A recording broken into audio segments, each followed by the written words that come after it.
buong pwersa ang ikinakampanya ngayon ng Kim Paulandia si Paolo Abilino para sa Seoul International Drama Awards. Yan ay matapos mismong hikayatin ni Kim Chiu ang kanyang mga fanay na ibuhos ang boto sa collab team / rumored boyfriend. Nominado rin si Kim sa parehong kategorya, ngunit mas nais niyang maranasan ni Paolo ang tagumpay. Sa ngayon, nangunguna si Paolo sa botohan habang patuloy namang kinikinig ang mga fanay sa ipinapakitang suporta ni Kim para sa aktor. O yun, nangunguna na, di ba? Correct, Ayan, yung huling silip natin, nangunguna nga si Paolo na may 57.97% at pumapangalawa pa rin si Kim Chiu na 41.22%. Na ang ibig sabihin, gumagana yung lambing niya sa mga fanay na ang sabi nga niya, hello fam, let's vote for Pao naman this time para siya naman na maka-experience puro na yung Korean na word. Exciting mag-Korean si Paolo Abilino. Salamat po sa lahat ng bumoto. Pero ibig sabihin, magkalaban sila sa isang kategorya? Oo, parang No? marami. Marami Nakita ko, merong Joshua Garcia, merong Gerald Anderson, may Ann Curtis, marami. May Sanjo Marudo pa nga eh. Puro sa Ang kasama dami niya sa din, isang network, di ba? matitindi rin itong mga nakita ko ng mga Pero kalaban. na nangunguna si Paolo, natupad yung wish ni Kim na suporta ng, kumbaga, suportahan niyo na ng bonggang-bongga ang jowa ko kahit ako hindi na muna manalo. Nakarampa na siya doon, nanalo na rin naman siya doon before na-experience ko na Sa yan, Seoul, sabi di ba? niya. Oo. Last year ba yun yung nanalo si Seoul sa Seoul? Anong Seoul? Seoul nga. Sa Seoul.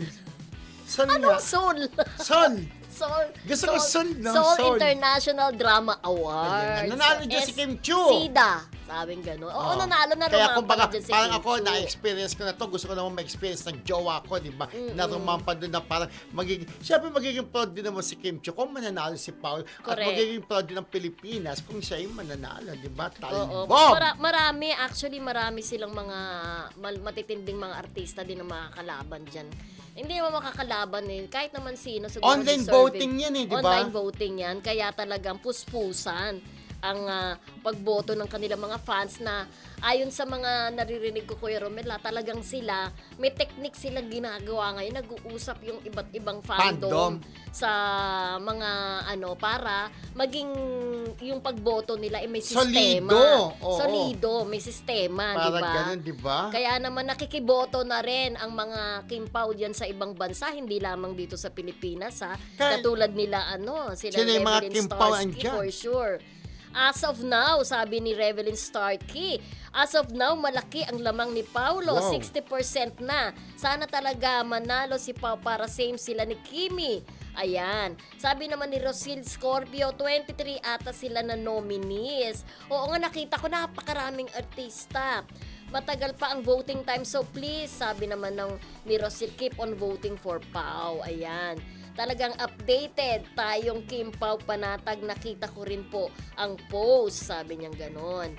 O, sabi naman ni Edita Adonza. Ayan. Good AM Camarisol. Ayan. Watching from Cebu City. Ayan. Ano naman po. Ayan na ang update. Na patuloy ang pagboto kay Paolo Abilino. Diba? Ayan. Sana manalo si Paolo di ba? Parang Correct. kasi magiging proud si Kim kapag nanalo si Pero Paolo. sabi di ko ba? sabi nga ni Rosil, 23 silang matitindi rin. May mga fan base din talaga yung mga like sila Joshua, di ba?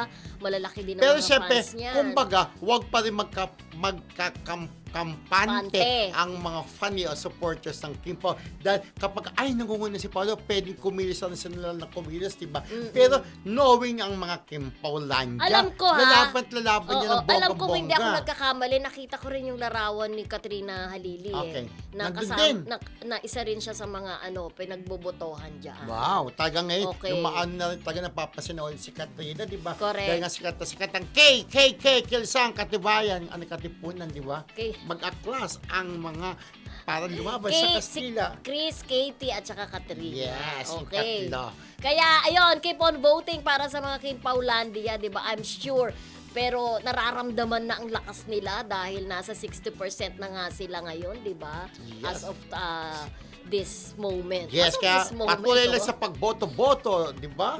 Yan pakita yung pagmamahal nyo kay Paolo, mga Kim Paulandia, kasi nga, yan ay pakiusap na rin ni Chinita, Princess, ikaw ba si Mr. Right? Para sa kanyang Mr. Oo, Right. pero first time sabi nga nung isang sa kanyang sa ex no, dating Twitter. Sabi nung isang nagkomento na parang para si Kim para i-campaign niya yung iba, 'di ba? Para ganun talaga siguro ang pagmamahal niya kay Paolo, di ba? Yes, kung unconditional love din, to di campaign ba? for someone else, iba yon. Yes, for someone diba? that, Hindi na yun para sa sarili mo, di ba? Para sa iba, iba na yun. someone she loves. Di ba? Ganun. Kasi ikaw ang kanyang Mr.